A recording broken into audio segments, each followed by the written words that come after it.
Thank you for joining For Our Special Kids, where we openly and honestly discuss the magic and the mess of raising a child with special needs. We are thrilled to have you here and hope this time provides you with some wonder and wisdom. I'm your host, Jennifer Lansing. Let's get started. Shira Averbuch joins us today from Israel. The first thing that I'm going to say is I'm just so honored and thrilled that I was able to connect with her.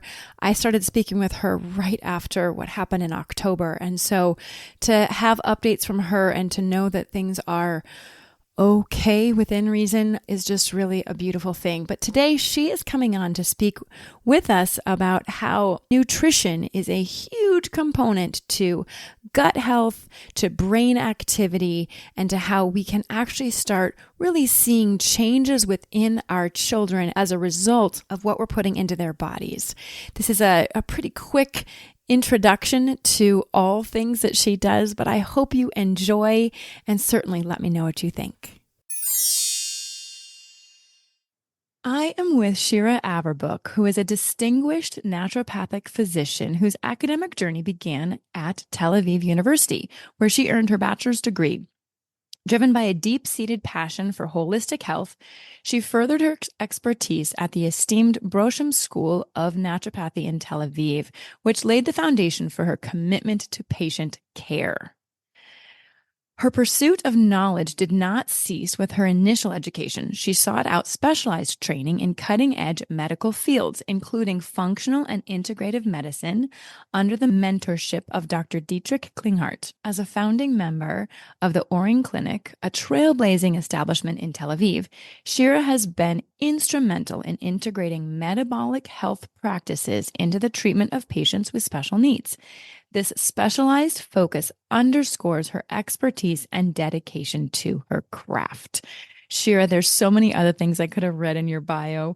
I know you're really focusing on chronic illness and all sorts of different things, but we are thrilled to have you here. Thank you for taking some time, and I hope everything is okay in Tel Aviv. We send out our hearts to you.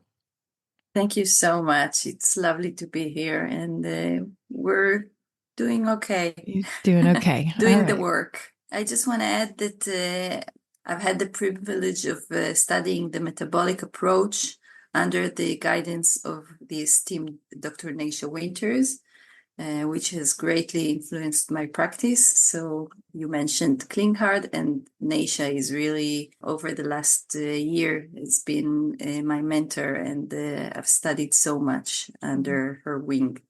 Wonderful. Thank you for clarifying that or adding that. That's perfect. So what is this metabolic approach that you're talking about? Okay, so as you've mentioned, I'm a naturopathic practitioner with a focus on treating children with special needs and a specialization in cancer treatment, which is what I studied under Neisha.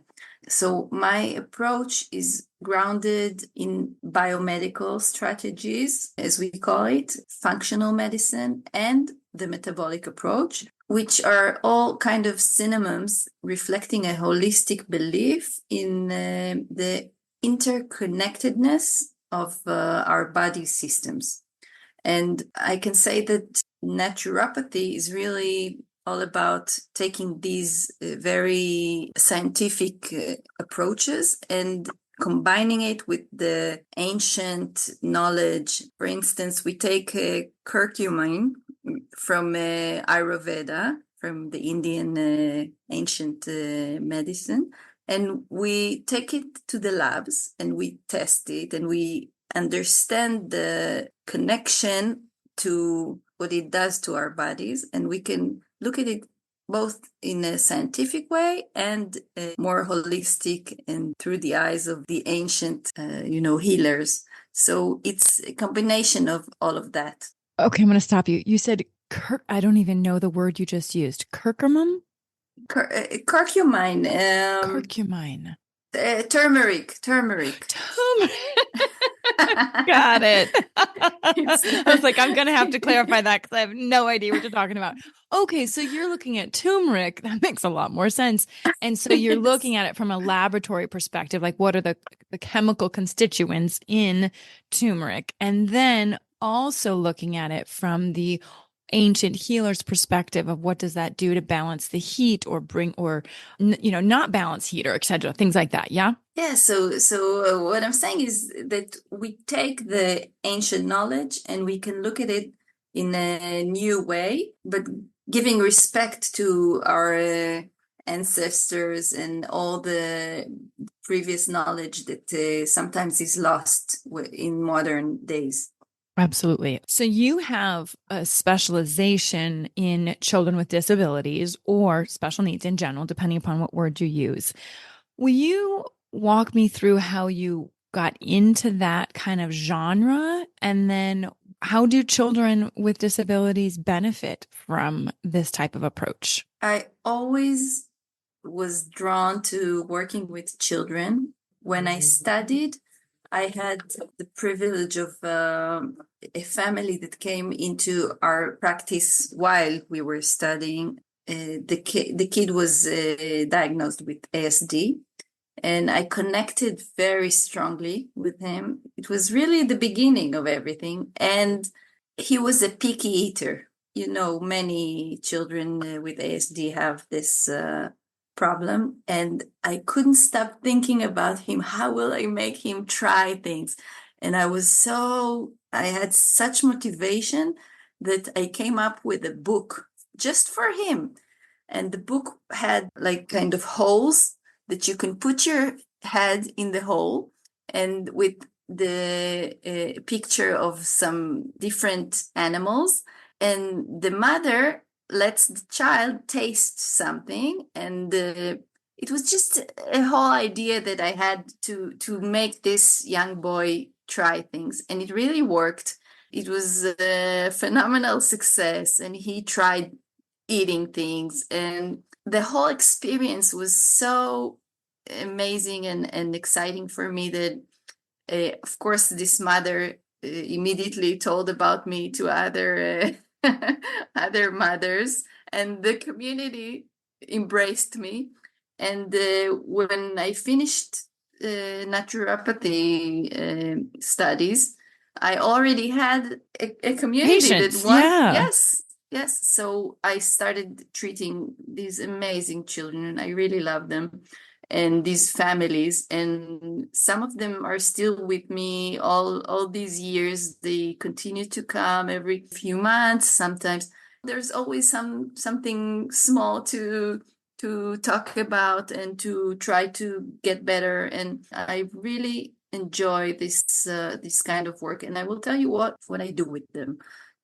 Really, anytime I treat a patient, it doesn't matter if it's my work with special needs children or cancer patients or anyone, the common thread is the idea that the root cause of many health challenges is inflammation.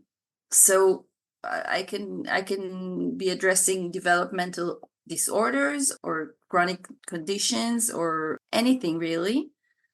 My approach is to try to identify and treat the underlying inflammatory process. So you're saying we didn't know that there is even this process going on. So this approach is that the symptoms, in order to alleviate them, we need to deal with the core issues, anything that compromises health, like toxins, any kind of lifestyle. We're working to comprehensive long-term wellness through changing of the habits of the everyday life, nutritional habits with children, and many other things, Right. because these children are so sensitive to anything, and you know it, of course.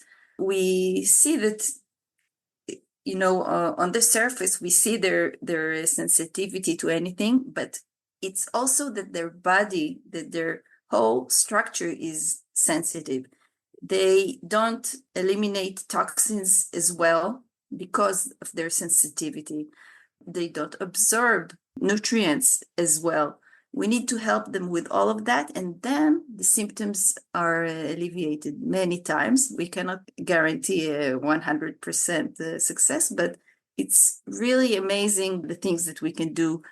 What type of symptoms are you specifically looking at that then might backtrack to inflammatory conditions? So actually, it's everything. It's their sleep. If they're picky eaters, it can be also from that. If they're very hungry, do you say? Where when someone is when they're hungry, they're angry. Yes, For angry. instance, We say uh, that.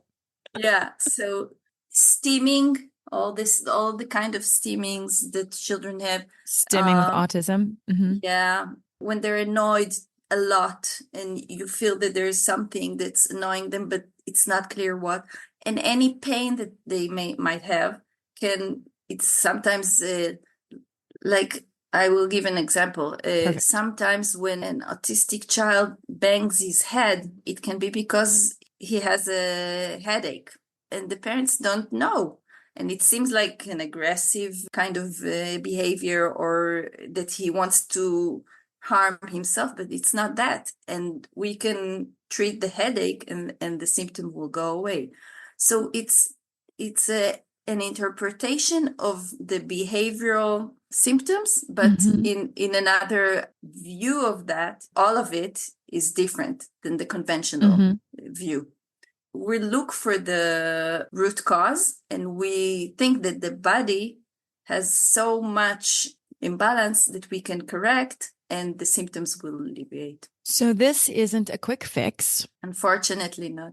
Correct. So it is something where if a family is deciding to take this approach with you, I would imagine there is some trial and error that you start with one possible approach. And if that approach doesn't work, then you try another one. How long would it take for you to see a change in a behavior or in a symptom?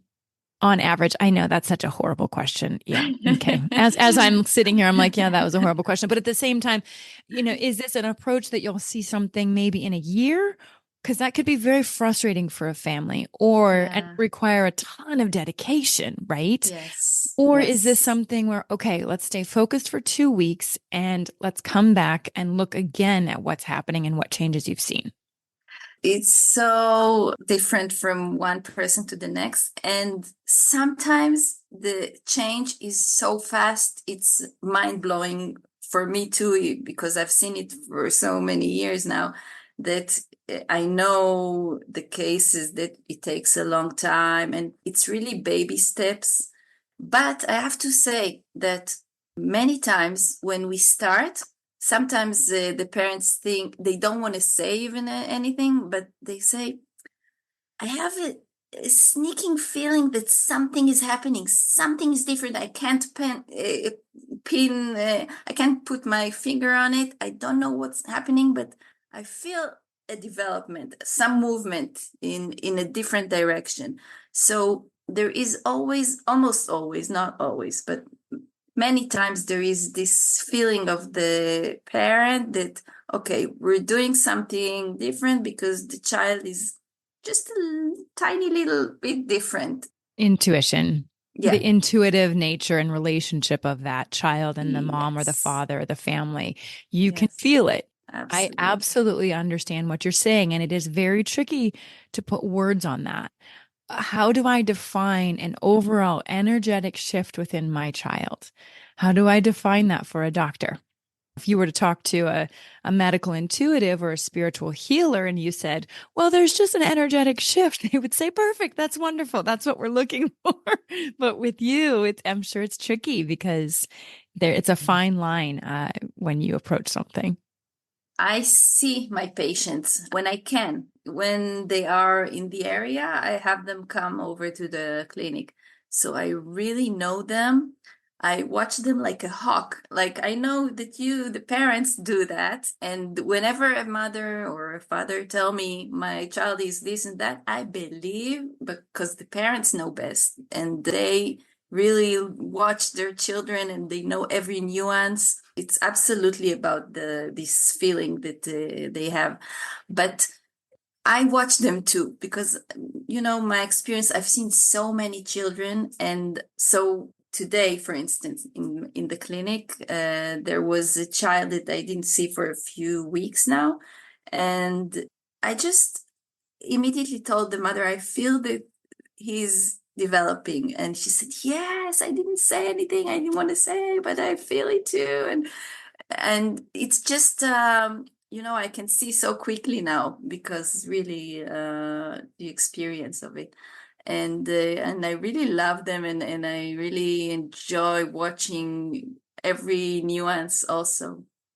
So, what would be some of the changes that you would initially request families start with, even if they're never going to see you, Shira? What would be three or four best practices that you would say, listen, if you can start doing some of these things with your child, you might see some differences? Okay.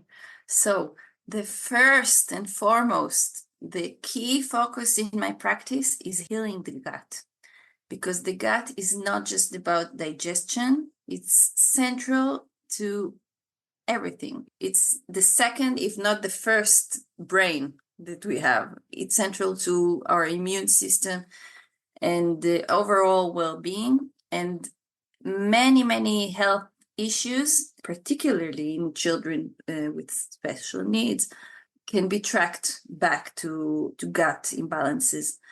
Usually we start with that. Sometimes we need lab tests to show the parent, look, he has parasites, fungi, bacterial, viral, so many things are happening there. And then when the parent sees it, black and white, then he's on board. But not always. Sometimes we don't need that, and we start immediately, especially when there is a constipation or anything else that the parent is dealing with and is asking for help. This is something that usually will bring either relief or development, a step forward. So, what would you do in that situation with gut imbalance? Okay, so the tools that we have are very varied. It's actually anything that natural medicine will use, and that is very practical, we will want to use it. So it's herbal medicines and it's supplements. In our clinic, we also use electric therapy, but it's only for people who are nearby and can come over. And to everyone, we recommend a change of diet. These children, as we said before, are usually very sensitive. So it could be food sensitivities that we want to eliminate. So, perhaps eliminating gluten or sugars. Definitely. When you say electric therapy, of course, my head goes, oh, electric therapy. We probably need to clarify what that is. What are you talking about? So we have instruments that are very safe. There can be no harm done from using it. The person cannot feel even when it's attached. It's actually the frequency that our body is really running by itself, because we are electric beings. So the child doesn't feel it, but we use it to strengthen the immune system, to deal with parasites sometimes, because they can feel it and they are annoyed, but we don't feel it. I love that. They're annoyed. Fantastic. So it's really connecting a child to a frequency that works with their system so that the internal operations of the system regains balance. Yes. Let's finish with some of the success stories. I've been on your website. There's a really good English version, so everyone can check that out. What are some of the success stories that you'd love to share with us? First of all, I want to be very mindful, and it's important to respect the patient privacy and confidentiality. But this mother really insisted that I can use their story, because really she's so happy with the results of the treatment. And so you can go into the site and you can see Christina's story. This boy was treated only in our clinic, and also they took a speech therapy, but that's it. So when they came in, this boy was 22 months old when they first came in to the clinic. and he was diagnosed with autism, and he was completely non-communicative. He didn't answer, he didn't look at his mother, nothing. And our primary focus with him was on healing his digestive system because the symptoms were very obvious. They couldn't give him any solid food because he would throw up, and he had constipation and all of that. So immediately that was the focus. His gut health began to improve very fast. He became much more present and engaged, and it was so clear the connection. Once we got him on real food and the constipation went away, he became a different boy. So it was really beautiful to see for her, to make her understand the connection so vividly. So can you give me examples, Shira, of what you actually did with him? Yeah. Yeah. Okay. So I'm like, come on, give me examples. Sure, I can give you example even from today. Let's finish with that, and I want to tell you about this guy, this boy from today. So with that boy, I eliminated immediately gluten and dairy for him, and gave them a formula that was dairy-free, gluten-free, and had all the nutrients and everything really good quality. But once they got it and they eliminated everything that I said, suddenly he stopped vomiting, and the reflux went away. And then they were able to start feeding him. And so I really gave them very specific instructions on what to feed. His diet became so amazing. He's amazing. He eats anything. She says in the video, he eats like a rabbit. He's really like the vegetables, and this was really a boy that couldn't eat anything, couldn't keep in anything. And the minute he was able to eat, he developed so much. She always used to say, after every session, we see something new. So they really felt the steps that we're taking are so instrumental that even when he was, I felt like, okay, you can let go. You don't need me anymore. He's good. You're good. He's now 5 and he's really thriving and attending a regular kindergarten. But it took me a while to fire them because they didn't want to go, because they really felt that everything we do has Meaning, impact. Right. yes. Wonderful. So what happened today? Curious. So my last client today was a boy that I've been treating for a few years now. They came in, he's also diagnosed with ASD, but the reason that they came in was that he was extremely a picky eater that wouldn't eat anything. He would fast. He just wouldn't touch food. I was trying to find a way, and it can become very creative just to come up with ideas to have these kids try. But I always told her, once you get him to swallow pills, capsules, then we're set, because they don't feel the taste anymore. As long as you give them tinctures or liquid, or it's always about the taste. And the extreme picky eaters, it's really problematic. But once they can swallow pills, then you can, it's no problem. Then you can give them anything, and you So can change. supplements and Yeah, you can change their microbiome. You can change the whole constitution, can change without this terrible aversion that they have from tastes. Did she get him to start So taking today pills? was the first time that he started swallowing, and we were so happy, me and her, because Yeah.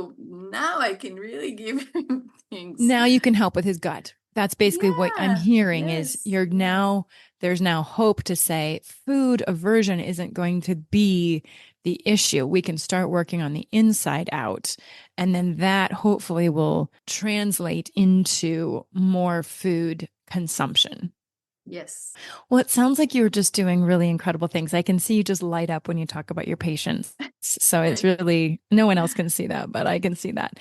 I highly encourage people to go learn more. People can find you at shiramed-center.com. I really encourage people to start looking differently at some of the emotional or behavioral things that you're seeing at your child. And perhaps from talking with you, Shira, it's looking at what can we do beyond just behavioral management and therapies that way, but what can we do to balance our children out and help them with their inflammation, help them with their gut. And as you said, I mean, the gut brain is incredibly powerful tool for us. And it sounds like you're really doing an incredible job of working that into some other things that children are getting from outside therapies. Thank you so much. It's been really an honor. You're doing amazing job, and thank Thank you. you. Thank you for having me. Thank you for being here. It was lovely to have you. We'll make sure that we put all the information in the show notes. Thank you. You're welcome. Thank you. Thank you so much for joining us today.